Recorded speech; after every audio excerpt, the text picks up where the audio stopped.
आग देने वाला था मेरी चिता को, आज वो रहा नहीं तो मेरा तो आगे का पूरा ही खत्म हो गया ना। ये तो हम सभी जानते हैं कि एक तीसरा इंसान किसी रिश्ते के लिए कितना खराब होता है, पर क्या हो अगर तीसरा इंसान जानता ही ना हो कि वो तीसरा हो। कुछ ऐसी कहानी है केतन अग्रवाल, सिया गोयल और उसके बॉयफ्रेंड की।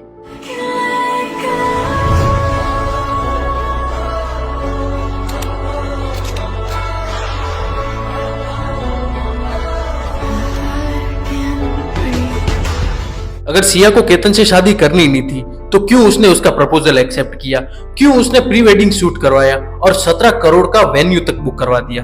इन सभी चीजों की बातें हम जानेंगे सिर्फ और सिर्फ 5 मिनट के अंदर। Thank you. पसंद है तुम्हें मालूम है, तुमने बताया था एक दफा। क्या आप इस प्रपोजल वीडियो में लड़की का चेहरा देख के बता सकते हैं कि ये लड़की खुश है या नहीं?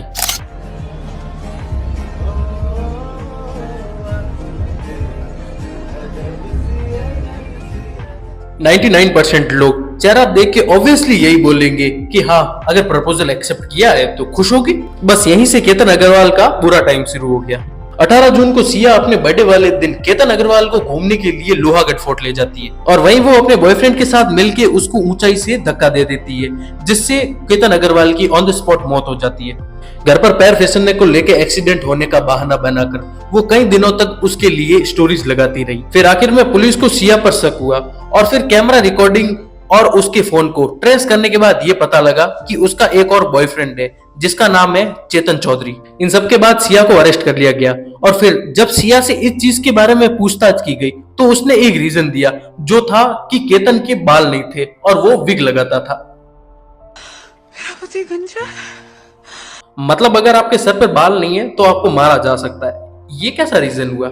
इन चीजों पर केतन अग्रवाल के पिताजी ने भी उस पर रिएक्शन दिया, जिसमें उन्होंने बताया है कि सर, केतन एक छोटा पैच लगाता था, लेकिन ये शादी से पहले ही क्लियर किया गया था, उनको सबको बताया गया था।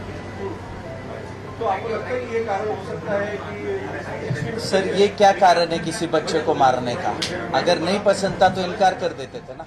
जब सिया गोयल के माता पिता को भी पूछा गया इन चीजों के बारे में तो उन्होंने सीधे तौर पे बोल दिया कि इसे तो फांसी होनी चाहिए। अगर वो मेरी बेटी भी अगर दोषी पाई गई तो मैं तो यही कहूँगा कि कोर्ट इसमें देर नहीं करे, उसको भी वही किले पे लेके जाके उसको भी सेम उसी अवस्था में वहाँ से धक्का देके उसे भी खत्म कर दिया जाए। आपकी लड़की कॉन्स्पिरेटर है, ये अभी दिख रहा है प्राइमरी इन्वेस्टिगेशन में। अगर वो कल कल्प्रिट फाइनलाइज हो जाते तो मतलब वो आरोपी निश्चित हो जाती थी। हाँ तो ठीक है ना, आप सिया को फांसी की सजा दे सकते हो।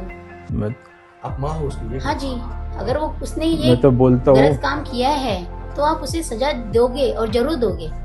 इस तरीके के कई केसेस आए जिसमें एक लड़की अपने बॉयफ्रेंड के साथ मिलकर अपने पति को मार देती है और फिर ये टॉपिक महीने भर तक बहुत ट्रेंडिंग में रहता है, खूब लोग इसके मजे लेते हैं। पर उस परिवार का क्या, जिस परिवार के ऊपर ये बीतती है, जिस परिवार का एक लौता बेटा या फिर कोई बच्चा मर जाता है, उस माँ बाप की तकलीफ ना आप समझ सकते हैं ना मैं समझ सकता हूँ। तो इन चीजों पर मीम बनाने और इस पर हंसने की जगह हम उस लड़के की जस्टिस के लिए बोले तो ये ज्यादा अच्छा रहेगा।